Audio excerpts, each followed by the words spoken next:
네, PK 정치 토크 오늘은 여영국 정의당 원내 대변인 모시고 말씀 나눠보겠습니다. 어서 오십시오. 네, 안녕하세요. 반갑습니다. 네.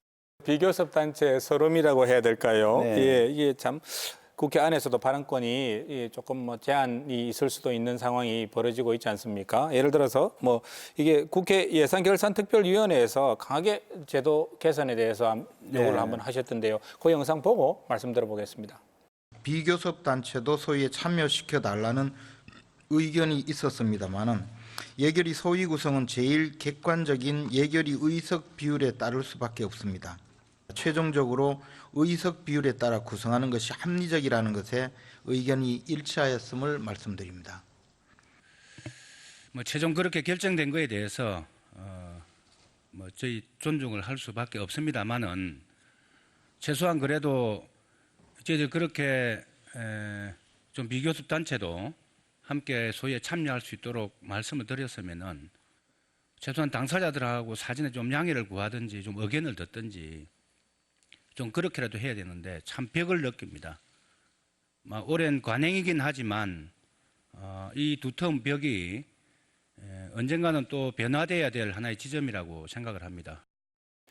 국회 예결이라 하면 네. 한 해의 예산을 나라 예산을 다루는 아주 뭐 중요한 일을 하고 그렇습니다. 있고요. 네. 거기에 우리 시청자께서 모르는 부분이 있으실 것 같아서 네. 제가 먼저 여쭙는 건데 네. 이게 소위 꼭 들어가야 된다. 비교섭 단체도 네. 그 얘기를 하셨는데 그게 어떤 의미라서 그 이야기를 하신 건가요? 이게 이제 국회 예산결산특별위원회 50명입니다. 네네. 50명이 다 앉아서 뭐 이걸 다 따질 수가 없으니까. 그렇죠. 네. 근데 세세한 이제 의견 조정들은 개수 조정 소위라고 네. 구성을 하게 그건 국회법에 나와 있습니다. 네네. 예. 그럼 그것을 구성하는데 네. 그거는 교섭단체 소속 의원들로만 구성해라. 네. 이건 없습니다. 없고 이제 교섭단 국회법 안에 그게 정해진 건 없군요. 없고 네. 다만 이제 그 예산결산특별위원회에 네. 교섭단체 한 명은 간사를 둔다 이렇게 되어 있습니다. 그 네네. 간사 간에 합의를 해서 그렇게 정리를 해버린 거죠. 7명의 그 개수조정 소위를 구성을 좀 하는데 네. 그러면 최소한 여기에 한 명씩 주든지 최소한 비교단체에 네. 아니면 예결위에 참여하고 있는 각 정당 네. 교섭단체가 아니더라도 거기 기본 한 명씩을 주고 뭐 의석수에 따라서 배정을 네. 하든지 이렇게 해야 골고루 의견이 비교섭 단체의 다양한 의원도 반영이 될 수 있을 텐데 그렇지 않습니까? 예. 어떻게 보면은 정의당은 의석수가 6석밖에 안 되지만 네. 지지율로 보면은 제3당입니다. 주제 좀 돌려보겠습니다. 뭐 이런 가운데 우리 정의당 그 새 지도부 선출하셨습니다. 네네. 예, 2년 만에 심상정 대표가 컴백하셨는데 이거 민주당과 한국당에 대해서 각기 다른 뭐 이게 선전 보고를 하셨어요. 네, 예, 네. 한국당에는 더 날카로운 메시지를 던지셨는데 예, 심상정 당 대표 수락 연설부터 시작해서 황교안 한국당 대표의 만남까지 한번 영상을 먼저 보시겠습니다. 저는 오늘 이 자리에서 단호하게 말씀드립니다. 이제 정의당은 정의당의 길을 갈 것입니다. 한국 정치의 시계를 거꾸로 돌리는 자유한국당을 역사의 뒤안길로 퇴출시키고 집권 포만감에 빠져 뒷걸음치는 민주당과 개혁 경쟁을 넘어 집권 경쟁의 길로 나가겠습니다. 각 정당 간의 협의가 생산적으로 그렇게 이루어져 갈 수 있기를 기대합니다. 저도 그런 관점에서 관심을 가지고 노력을 해나가도록 하겠습니다. 제가 이제 대표님 뵙고 꼭 좀 드리고 싶은 말씀이 이제 패스트 트랙 그 지점을 연천무효해야 된다. 그런 말씀을 계속 하셨는데 아직도 그렇게 생각하시는지. 잘못된 것은 고쳐야죠. 그런 점에 관해서 일단 제대로 되지 아니한 그런 결정들이 그냥 강행되는 것은 그건 옳지 않다고 저는 생각합니다. 저 자리가 심상정 대표 취임 인사 자리였는데 왜 한치의 물러섬도 없으셨어요. 이거 수락 연설에서 한국당 퇴출시켜야 된다. 뭐 네. 이런 이야기 하셨는데 네. 배경이 뭘까요? 우선 이제 제가 들어간 지 한 100일이 조금 넘었습니다. 네, 그렇습니다. 넘었는데 정말 민생을 발목 잡고 있는 게 자유한국당이다. 네. 저는 이제 뭐 물론 정당이 달라서 그런 말씀을 드리는 수준을 넘어서 네. 정말 그런 것을 많이 느낍니다. 그리고 촛불 이후에 대통령은 바뀌었습니다. 네. 그런데 촛불 이후에 국회는 촛불 이전 국회 그대로입니다. 네. 지금 국회에서 민생법안 사사건건 자유한국당이 지금 요번에 17번째 네. 국회 보이콧 했지 않습니까? 그렇습니다. 더 이상 네. 제1야당을 교체하지 않고는 네. 더 이상 대한민국이 개혁의 길로는 네. 한 발짝도 나아갈 수 없다. 그런 점을 저희들은 강하게 인식하고 있기 네. 때문에 2020년 총선을 통해서 반드시 자유한국당을 네. 역사의 뒤안길로 퇴출시키고 그 자리에 네. 제1야당으로 정의당이 우뚝 서겠다. 어떻게 보면 한국당은 민주당보다도 정의당이 더 부담스러워 하는 때도 간간히 보이시는 것 같아요. 네. 자, 그런 측면에서 그러면 지금 민주당과도 집권 경쟁하시겠다 네. 뭐 이야기하셨단 말이죠. 네. 이게 내년 총선이 그 뭐 시금석 혹은 교두보가 될 수도 있을 것 같은데 내년 총선은 어떻게 바라보십니까? 대한민국 정치의 새로운 희망을 네. 만들어 가야 된다는 국민적 갈망이 지금 강하다고 생각을 좀 하기 때문에 네. 정의당은 내년 총선에서 네. 원내 교섭 단체 독자적인 구성을 넘어서서 제1야당으로 네. 우뚝 설 거다 이렇게 전망을 하고 있습니다. 하여튼 저 높은 고지를 바라보고 계신데 네. 일단 뭐 현실은 그렇게 녹록해 보이지는 않습니다. 그렇습니다. 예, 지금 네. 뭐 저 9개월 정도 남았는데 네. 당장 창원 성산 같은 경우도 네. 지금 뭐 진보 단일화 문제가 다시 불거지실 텐데 예, 이런 문제에 대한 고민들도 있어야겠죠. 우선 뭐 정치란 것은 자기 독자성을 네, 가지면서 또 한편 또 어떤 공동의 목표로 해서 연대를 하기도 하고 네. 이렇게 하는데 그동안 저희들이 이제 워낙 자유한국당이 개혁의 발목을 많이 잡으니까 네. 사실 집권당하고 좀 연대의 측면이 좀 강조되었던 건 사실입니다. 사실인데 네, 이제는 내년 총선을 앞두고 이제는 집권당하고도 경쟁을 해야 돼. 네. 그런 거기 때문에 정의당의 정체성, 정의당의 색깔을 분명히 해서 대한민국 불평등 사회를 네. 넘어서겠다는 그 비전과 전략을 국민들이 제시해서 뭐 독자적 판단을 네. 국민들로부터 심판을 지지를 받을 그런 생각입니다. 지난해 7월 23일로 기억하고 있습니다. 고 네. 노회찬 전 의원의 서거 일주기가 이제 눈앞으로 다가왔는데 이야기는 좀 짚어봐야 될 것 같습니다. 우리 지역에 또 그 지역구를 또 물려받으셨고요. 네, 네. 네, 우리 지역에 우리 노회찬 전 의원께서 남긴 숙제. 다들 이구동성으로 네. 노회찬이 남긴 과제 중에 음, 노회찬 의원이 이런 말씀했지 않습니까? 악마에게 영혼을 팔더라도 네. 반드시 이 연동형 비례대표제 정치개혁은 반드시 이루어내겠다는 네. 말씀을 하실 정도로 굉장히 어떤 본인이 진보 정치를 해오는 평생에 네. 어떤 과업으로 이렇게 생각을 좀 해오셨기 때문에 네. 선거제도 개혁을 중심으로 한 정치 개혁을 완성시키는 것 네. 그리고 또 노회찬 의원께서 주로 법제사법위원회 활동을 네. 쭉 하시면서 검찰 개혁, 법원 개혁을 많이 좀 주장을 좀 그렇습니다. 해오셨고 네.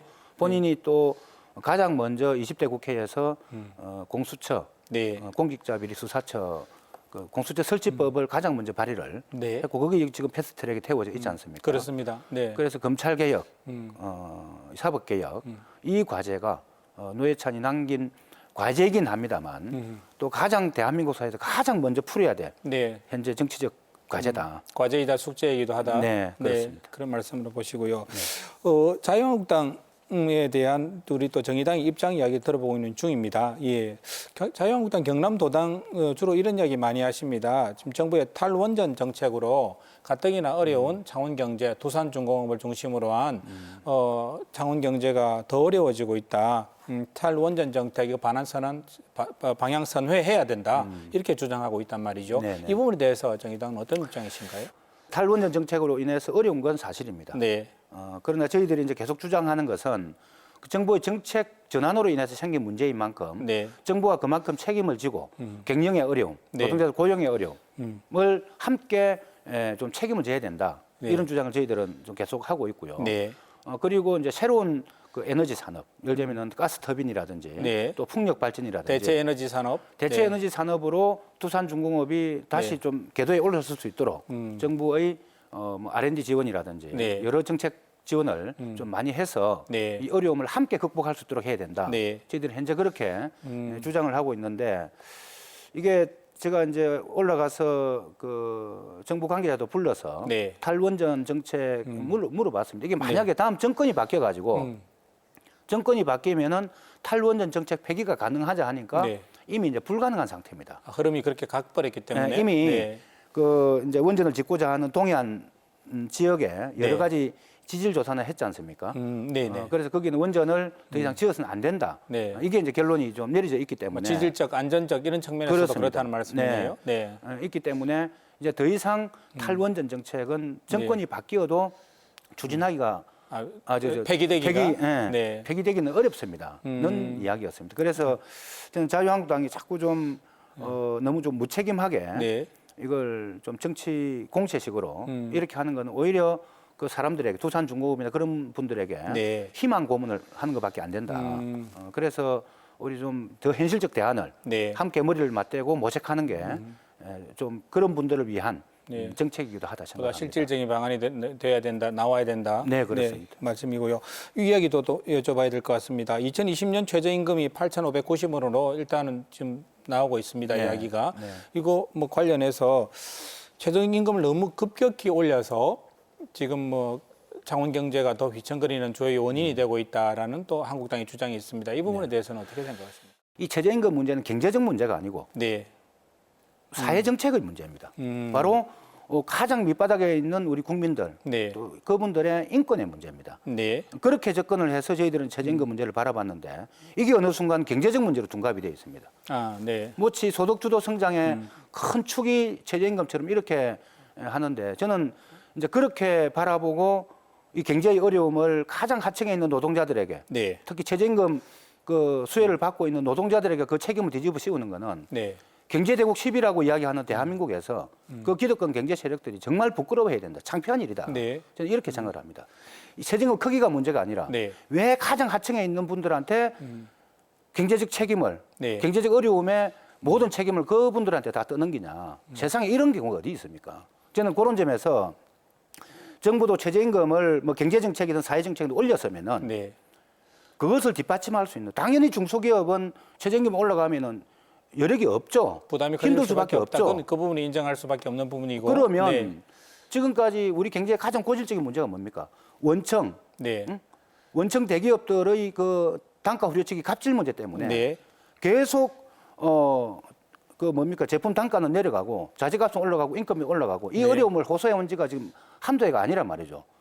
이 잘못된 경제 구조부터 바로 잡으면서 네. 그런 중소기업들의 좀 그 어려움 사정을 네. 좀 해결을 하면서 가야 되는데 이 문제가 전혀 해결 안 되니까 당연히 그 마치 이제 눈에 보이기에는 최저임금이 네.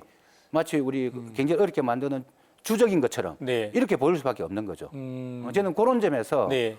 최저임금 정책에 그걸 둘러싸고 네. 이게 어떤 경제적 어려움의 모든 책임이 최저임금처럼 하는 거는 네. 이건 착시 현상이고 네. 이건 굉장히 잘못된 진단이다. 음. 그러니까 이게 진단이 잘못되니까 네. 해법도 뭡니까? 최저임금 인상을 억제시키는 것.